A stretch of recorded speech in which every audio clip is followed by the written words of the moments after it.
sjedimo u slatkom ovoga i radimo jedan taste test. Iako si ti već probala.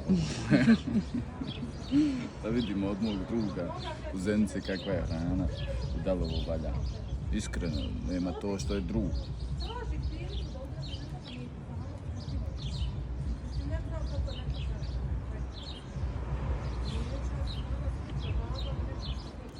Ne mogu reći da je loš. Dobro jest. Ne šalim.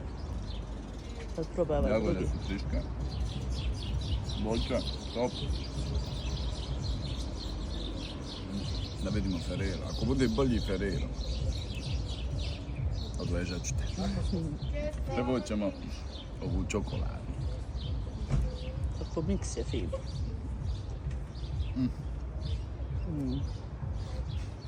Crna i bijela čokolada. Ljudi moji, ovdje morate doći. Okreni vam, nek vidim. Fina djeca radi, fino osoblje. Ženo, ti si bolje odabrala.